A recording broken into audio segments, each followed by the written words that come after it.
Bears, Commanders, Thursday night. Let's get it.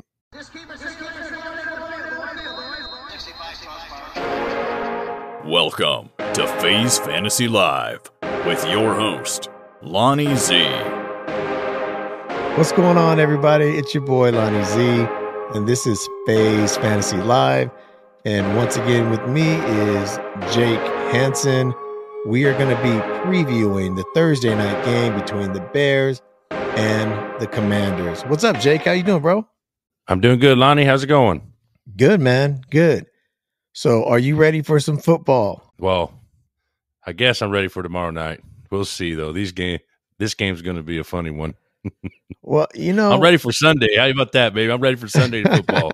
but yeah, we'll talk about tomorrow's game. Let's get it. Yeah, I think this game is definitely worth breaking down. I think it's going to be much better than we think it is, because last week, finally, we got to see the Bears do something offensively, albeit they still lost, but I think it was a step in the right direction. They, got Herbert the ball, I believe it's like 18 times or something like that. He got like 18 touches. And I think that's what they need to do. They need to establish the run. DJ Moore had a good game, probably his best game as a Bear. Fields looked better passing. He only ran 4 times, but he looked better passing. So, and on the other side, you have Sam Howell, you have Brian Robinson, and then Terry McLaurin. So it should be a good battle. They're playing in Washington. What do you think about this game? I think it could be a good fantasy game. If you think about it, like I'm thinking for the Washington side, I see Robinson Jr. having a big game. I see him having a big game. Like we said last week, I think I told you, I was like, man, I thought Brian Robinson had a bigger game than he really did. You know what I mean? I know he got a touchdown, and I thought he had 100 yards for some reason. And then I looked back, I was like, oh man, he only had like 50 yards. Right. I kind of put the cart before the horse. For some reason, I thought he had a big game, but I think he's going to have a big game tomorrow. I think, against Chicago, I think he's going to have a good running game tomorrow. Sam Howell, I think, he's going to have a good game. And I think this game is big for the Bears because if they go 0-5 and they lose to Washington, I know it's in Washington, but if they lose, this might be the tell-all for the season right here. Because they go 0-5, is the coach going to get fired? Is Justin Fields going to still be there? Are they going to start trading guys? You know what I mean? Because, you're 0-5. Why are you going to keep paying? They already say Claypool's going to be gone, right? Released or traded. Nobody wants to trade for him. They say he's a prima donna in the locker room, and nobody's really liking that right now. So I think this is a tell-all for the Chicago Bears, man. There's no must-win for the Bears because there's no playoff coming up for them. But to know what they're going to do in the next couple of years, this is a big game for them because I could see their coach getting fired if they go for 5, losing to Washington, and Justin Fields, what they're going to do with him. If they're going to keep DJ Moore, they're paying him money. Khalil Herbert, is he going to stay the starter, or are they going to put a Roschon as a starter? I think it's a big game for them just to figure out what's going on because they go on for over 5. There's no reason that coach is going to – there's no way that coach could stay. There's no way. That's just a waste of time to me, Their D coordinator is already gone. So, the game-wise – I think Justin Fields, I think he'll have an all right game. But like you said, though, you've been saying it every week. Chase Young, Montez Sweat, and those boys, they play like they're hungry. Man, they play. Yeah, like man. They play after. They play like that quarterback is a ribeye steak, homie. You know what I mean? Right. Like they're dogs in the yard. Like they play like they're dogs in the yard. So the thing is, it might not be a great game for Justin Fields because those dudes are feisty, and you know what I mean. And it's going to be in Washington, so I think I can see Justin Fields having a good game, but it just depends on those 2 D linemen right there. Yeah, I think the keys to the game one, getting Fields going. And think about it. If you have a rush like that, it could cause him to have to run. And he's good at evading and eluding when he's not just trying to sit there in the pocket. So it may force him to run. And I don't think they really want to force him to run. They want to try and contain him as much as possible. But getting the ball to Khalil Herbert and, giving him opportunities, I think is a big key. They have to establish that running game to open up the passing game. And then they just have to, I think the keys to the game are establishing the run with Khalil Herbert, because that's going to open up the pass game. And when you do that, you can have the best game plan in the world, but if they don't execute, it's not going to matter, But I think that's what the key is for them, is to establish the run. They do that, and then that opens up the passing game. And on the other side, Sam Howell, it's kind of the same thing. Sam Howell's going to have to get Robinson going. And like you said, sometimes Robinson, he'll have 18 carries, 20 carries, and you're thinking he's going off. He's got 53 yards. It's like, come on, dude. We need more than 53 yards and 20 carries. Come on, we're hyping. He may have fell into the end zone to you looking, he got 17 fantasy points. Yeah, it's like, bro, but you got 50 yards. I agree. Then he gets that touchdown at the end. It's like, he got a touchdown. Oh, he only got 50 yards, Jake. Yeah, like, you see highlights of him, running. You see a touchdown. Oh, yeah, he must have, went off today. But yeah, Brian Robinson, he does that all the time, bro. He makes me like, I think he's getting off, and then it's like, wait a minute, he's not going off. And it's like, oh no, Lonnie, he had some reception yards, bro. I swear he had a couple catches. He had one catch, 1 yard, one touchdown on the catch. This season, he has 61 carries for 261 yards, but he has 3 touchdowns. So at least he got in the end zone. But 261 yards in 4 games on 61 carries, that's not much. And Terry McLaurin has 21 receptions for 212 yards and a touchdown. They need to get him going. 212 yards. Mm-hmm. Shoot, Tyreek Hill did that in 1 game, bro. Well, they're going to play a defense that's that is not doing too great right now. So that's why I think Robinson is going to have a big game. I think Sam Howell's going to have a big game, and I think, like you're saying, that with those 2 edge rushers, it might make Josh Fields, just have to pull the ball in and run. But it just doesn't seem like he's running like he did last year. You know? It just doesn't look the same, when he's running. And I mean, he was breaking tackles and he was dusting fools last year. Yeah, he was running aggressively. This year, it just doesn't. Yeah, last year he was running like a running back, and this year he just looks like he's on his tippy toes, and he doesn't look like he's like sure that he's what he's doing. Like he's not sure about it, and he just doesn't look like the same guy running the ball than he did last year. I mean, last year he was like 5 carries, 100 yards. Like, he'd always you always were waiting for him to break like a 50-yarder. He was just doing that kind of stuff. And maybe he'll get back to that. Exactly. We know it's in him. We've seen it. We know it's in him. So maybe he'll get back to that. And that's what I'm saying. He's playing a team that's they've been playing okay football, Washington. They almost beat Philly.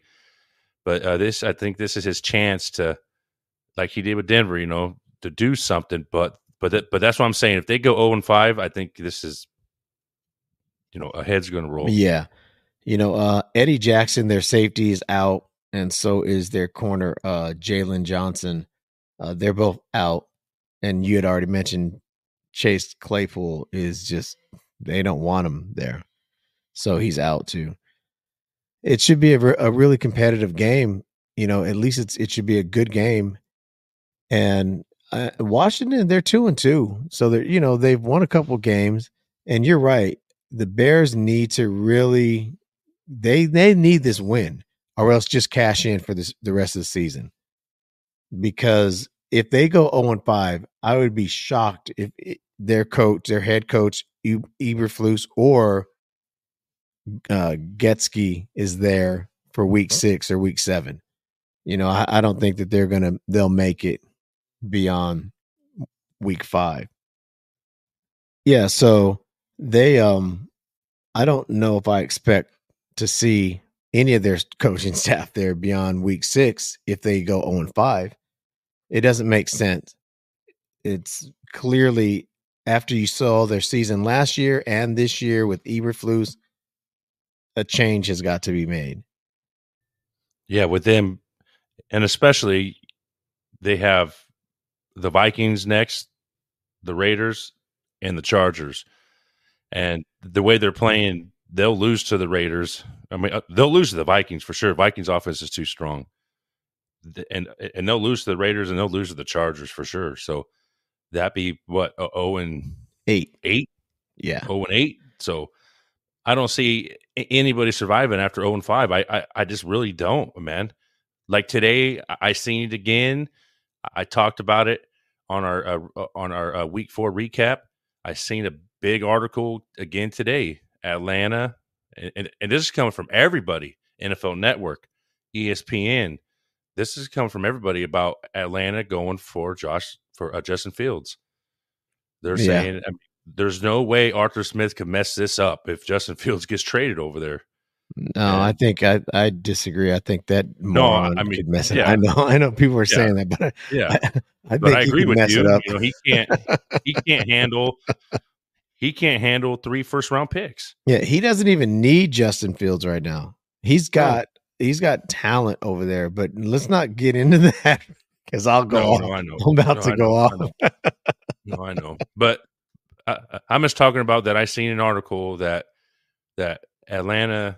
I don't know if Atlanta's looking into it, but there's talks that Atlanta should go after Justin Fields after this week if they don't win. Yeah, you know, from a fantasy perspective, if you have Fields, it's a good, you know, depending on who your other quarterback is, you may want to sit him on the bench because that defense gets after the quarterback. They really, really do. So this could be a tough outing for him.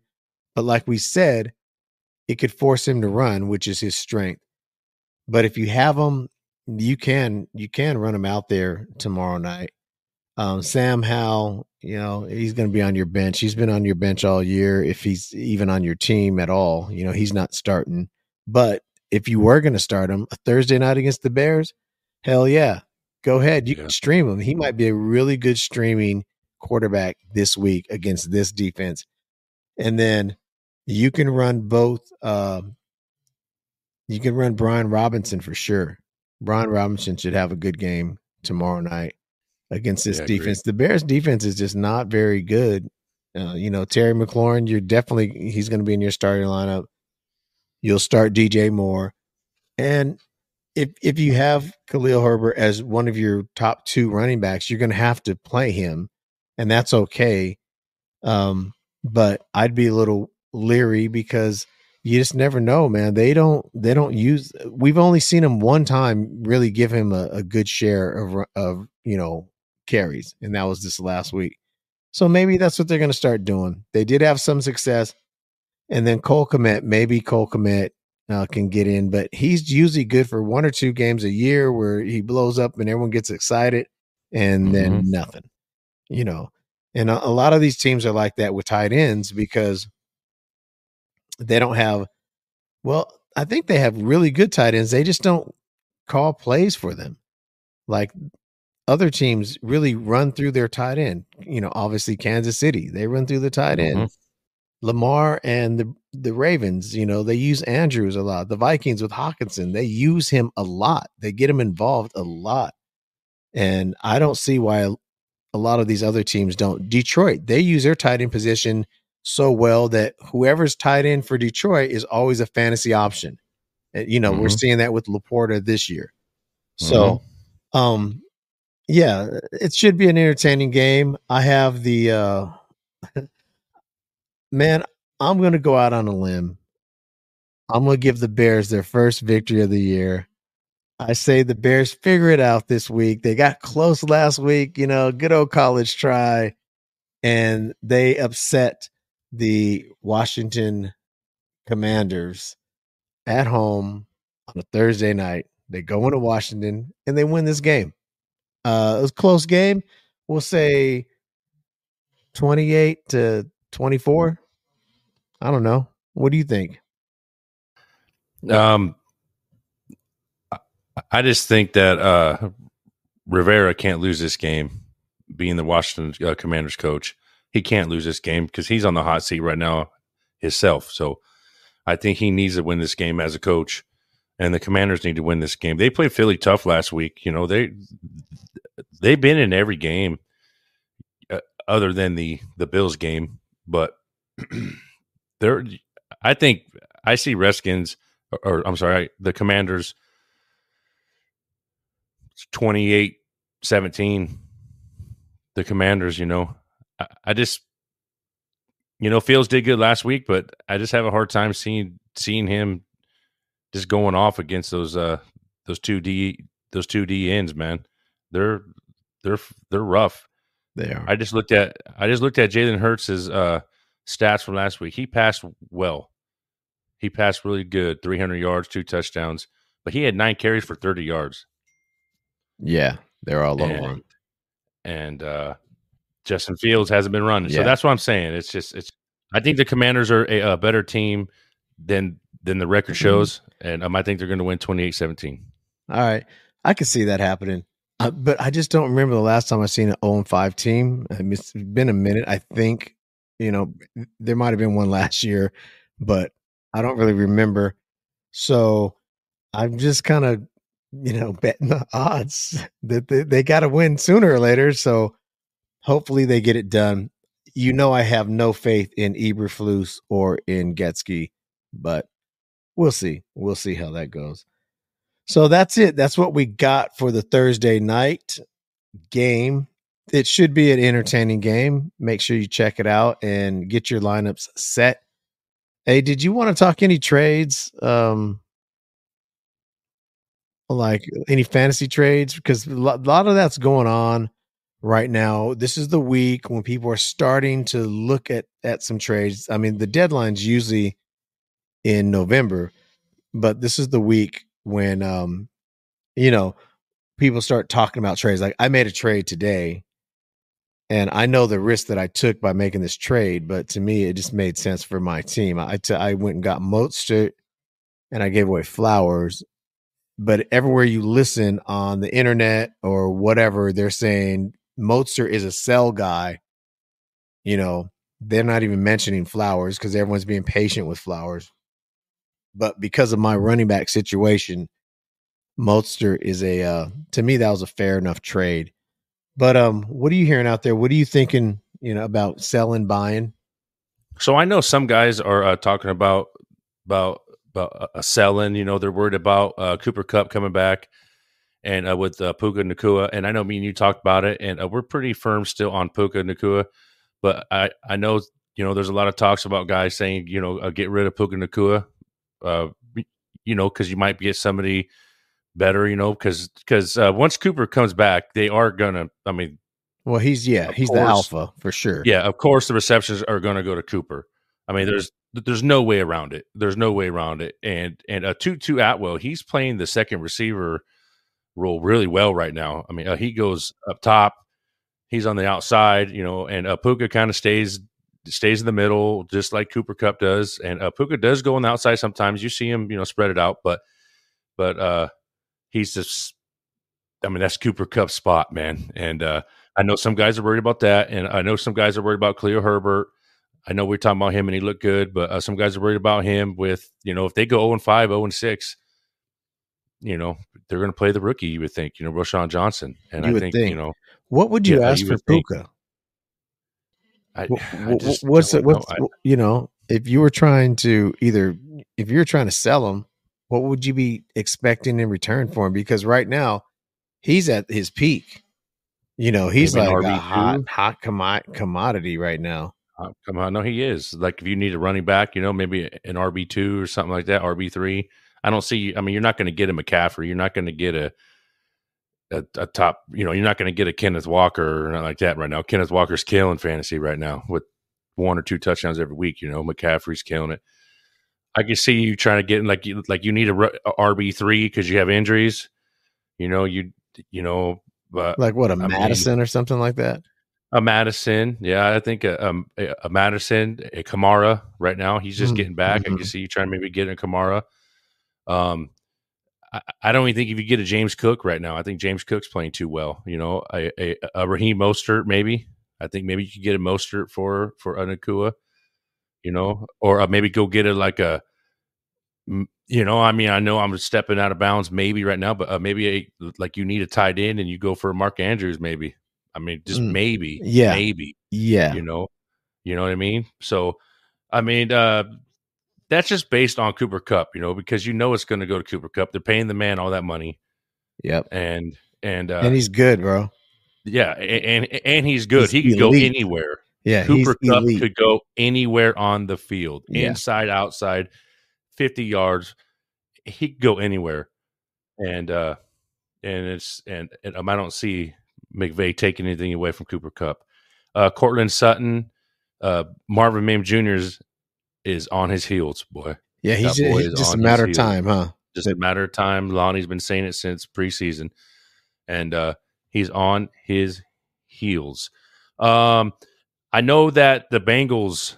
There's a lot of talk about trading Higgins and trading Higgins, not in fantasy either, you know. But Jamar Chase, I know people are getting worried about Jamar Chase. Like I told Lonnie today, like my brother's in a redraft league, and a guy offered Anthony Richardson and Garrett Wilson Jr.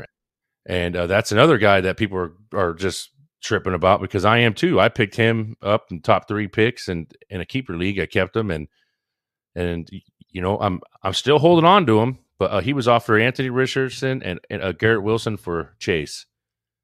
Did he do it?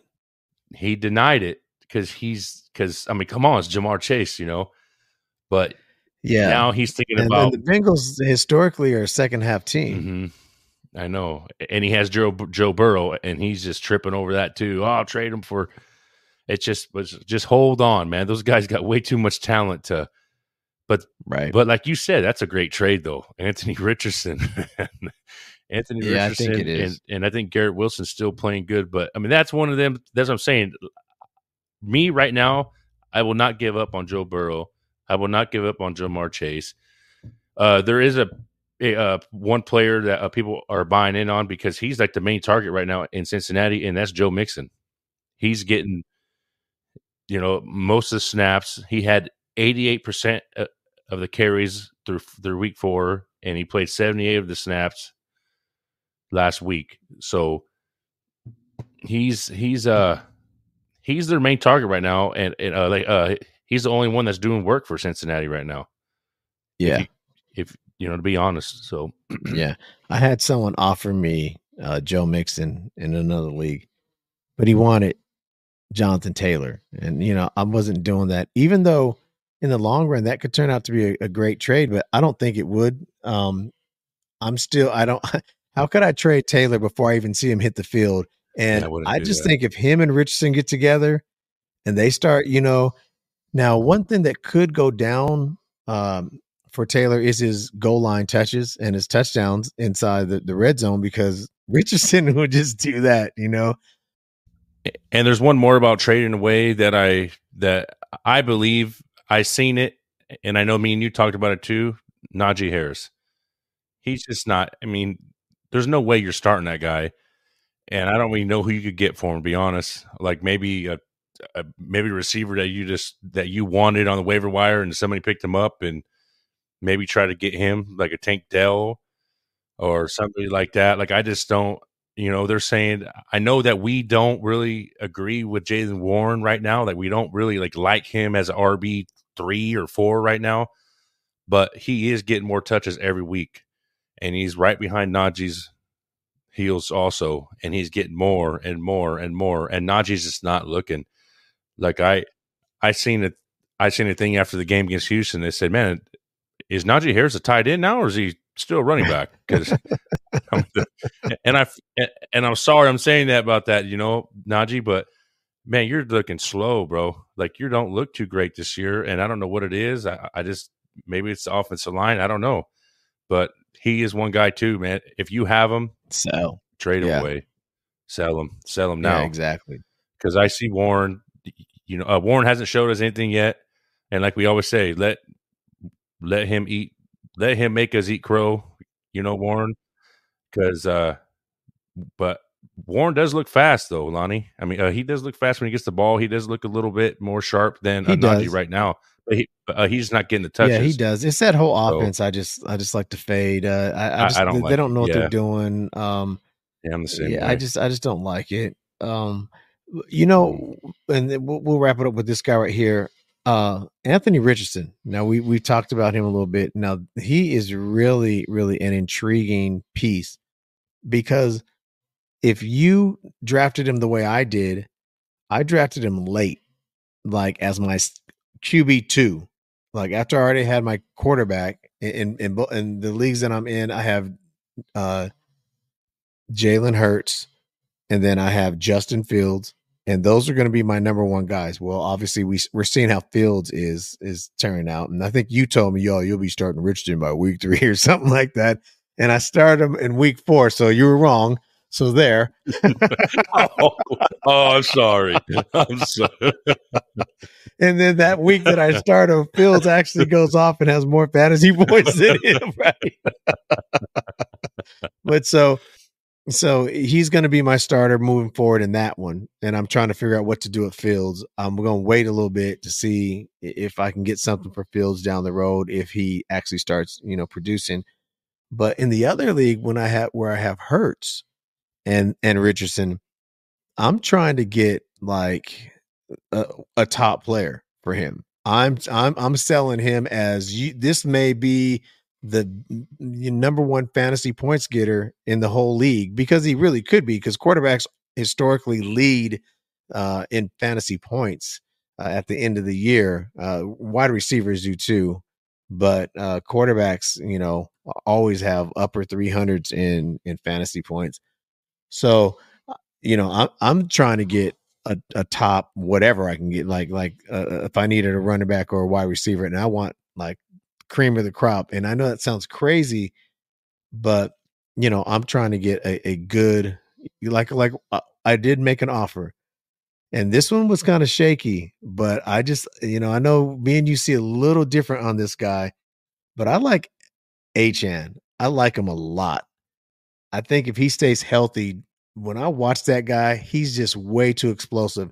And if I have Jalen Hurts at my quarterback, and I just have Richardson sitting on my bench, and if I can just have Achan in my lineup and have Richardson somewhere else, for me, that trade makes a lot of sense. And the guy was so close, but he's nervous. He's scared to make that to make that trade. So he said, "Well, I think I'm gonna lose this week if I don't have Achan." I said, "All right, bro, no problem. I'll talk to you next week." So we'll see. So what do you think, bro? About Achan? Yeah. But Achan, no, Achan, I like Achan, but I want him. I want to see him in a closer game. The first game he went off, they smoked Denver. He did good the last 2 minutes of the game. They lost by a double by 20 something. So I want to see a close game and then see what happens. See how they're going to use them. Yeah, to see how they see how they're going to use him. That's the only thing. I mean, the guy is explosive. Mm-hmm. He has quick feet, and I just want to see, because Jeff Wilson Jr. is coming back also soon. So now you sound like a true Niner fan. no, Jeff Wilson Jr., bro, he's washed up, been washed up. Come Mike on, McDaniels bro. likes him, man. I mean, they traded for him last year, and they put him in every game. They did. They did. Nah. I mean, that's the Niners' way. If you could catch out of the backfield, block, Jeff Wilson could block. Yeah.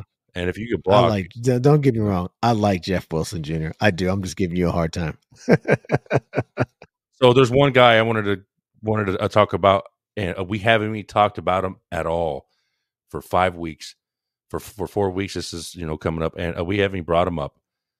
And now people are going to start talking about him probably about next week. And I wanted to ask you, Kyler Murray. He is going to practice next week. He is? Supposedly, he's supposed to start practicing. It's week 5 coming up, right? And his 4-week window's over. I read a couple things. They said that he's unlikely to play in week 5 or in 6, but he's supposed to start, starting to do something. Yeah. So I seen a thing today that say he's weeks away. Yeah. And I heard on the radio today, because we are, where we're at. And Yep.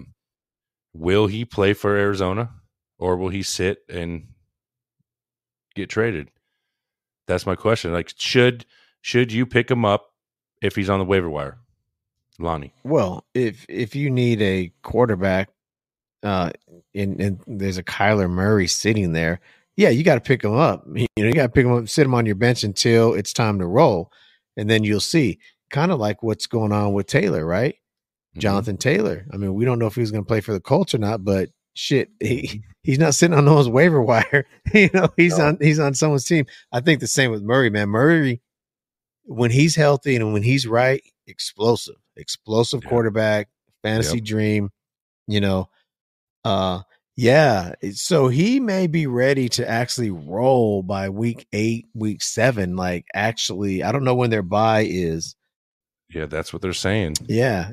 And I know that around here in Arizona, these folks out here can't wait for Murray to come back. But all the stories about him, the rumors are he's just a bad teammate, that no one likes being around the guy, that he's kind of an asshole. So I don't know.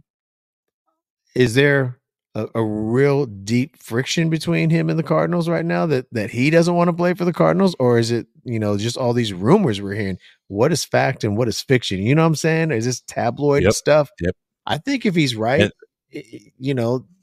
Dobbs has been doing good though, but he ain't no Kyler Murray. No, but that's what I'm asking. That's what I'm saying. Like, do you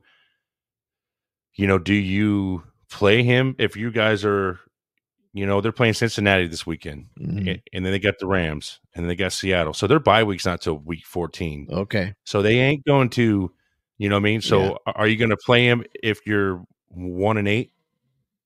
Are you going to bring him in at 1-7? So we're thinking maybe he'll play maybe week 7, week 8, maybe. Yeah. Maybe if he comes back, they just said that he won't be playing the next 2 weeks, but so that means something that he's getting close. If they're like 1-6, 1-7, the only reason they play him is to start showcasing him to trade him. Just to see that he's healthy. Yep. To show that he's healthy. Yep. That's what I would think, because it doesn't make much sense to run him out there at 1-7, 1-8, unless you're trying to get something for him, especially if there's friction between the two sides. But he's definitely a talent, man, and that's kind of intriguing. But they've been playing good. I know they're 1-3, but they've been playing good, and I could see them still in a couple games before he gets back. And maybe being 2-5 or 2-4 or whatever the case. 3-3, or I could see them. I heard what you said, who they play, but man, they kind of just play up to their competition. That's what they've been doing this year. And that's because you said, you like that coach, their coach Gannon. And yeah, he's done a really good job with what he has out there. He really has. What do you think about Murray? I picked him up in our ESPN league.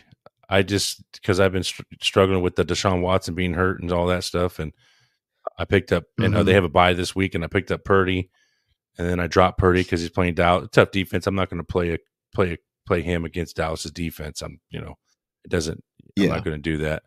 So I picked up Murray, and I picked up Stroud to play this week, but I picked up Murray to put on the bench and put him on the IR, and just in case, man. It's just in case, because the Cardinals are playing okay with Dobbs, and with a Murray in, it could be a little more excitement. But that was my question to you. Like, does he play if they're that down? Because I know we're going to talk about this game this week in a couple of days, but I think it's going to be a big game on the Cincinnati side.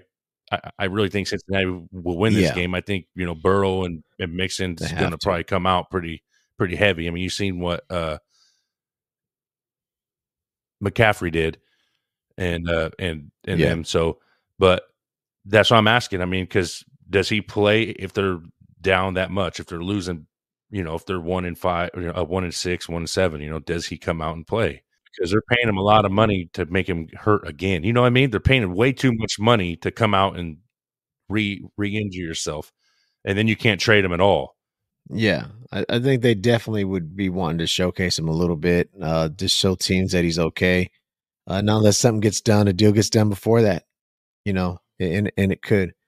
Minnesota But Vikings. yeah, no. The Vikings don't want Kyler Murray. Vikings want Caleb Williams or Shador Sanders. Either one of those two, I'm good with. I think Shador's underrated for his NFL abilities, but hey, his pops taught him how to read defenses when he was 7 years old. So hey, bro, that's good enough for me. If Dion's teaching someone how to read defenses, he knows defenses, so that's cool. But all right, man. Well, I think that's going to do it. Wrap up the show for tonight. Hopefully, you got something out of it. I'm Lonnie. He is Jake, and we will catch you on the next one.